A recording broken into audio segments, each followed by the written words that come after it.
পদত্যাগ, আলমগীরের পদত্যাগ। আমার শিক্ষকের রক্ত বৃথা যেতে দেব না।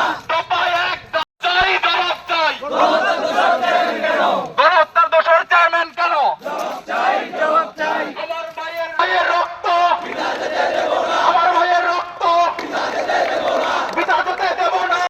তার বিরুদ্ধে যে সকল অভিযোগ এসেছে তার মধ্যে রয়েছে অর্থনৈতিক দুর্নীতি, নিয়োগ বাণিজ্য, তারপর রয়েছে অনিয়মিত তদারকি, গবেষণা তহবিলে অনিয়ম, অর্থের অপব্যবহার।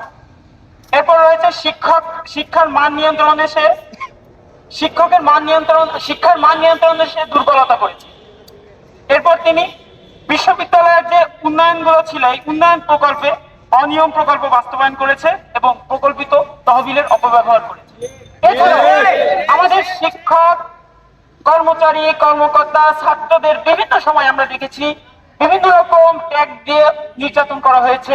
এর মূল হোতা হিসাবে সকলেই কিন্তু তাকে দায়ী করেছে। সুতরাং আমরা দফা এক, দাবি এক, ভিসি আলমগীরের পদত্যাগ। জবাব চাই, জবাব চাই। ক্যাম্পাসে সন্ত্রাসী আনলোককে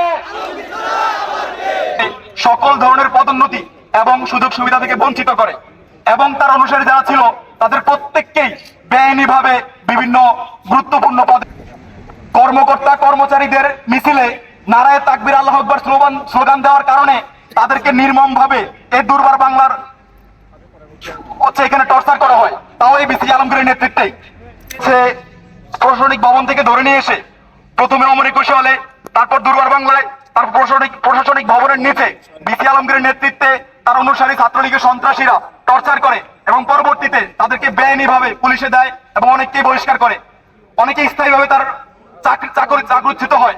আমরা চাই গত 16 বছরে এই আলমগীরের নেতৃত্বে যে সকল অপকর্ম এই কুয়েটে হয়েছে, যে সকল অপরাধনীতির শিকার আমাদের ভাইরা, কর্মকর্তা কর্মচারীরা হয়েছে, এর সুষ্ঠু তদন্তের মাধ্যমে ভিসি আলমগীরের বিরুদ্ধে আইনি পদক্ষেপ অনতিবিলম্বে নিতে হবে।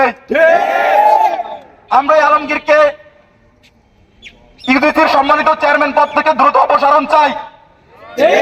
এটা সারা বাংলাদেশের ছাত্রদের দাবি। করতে হবে।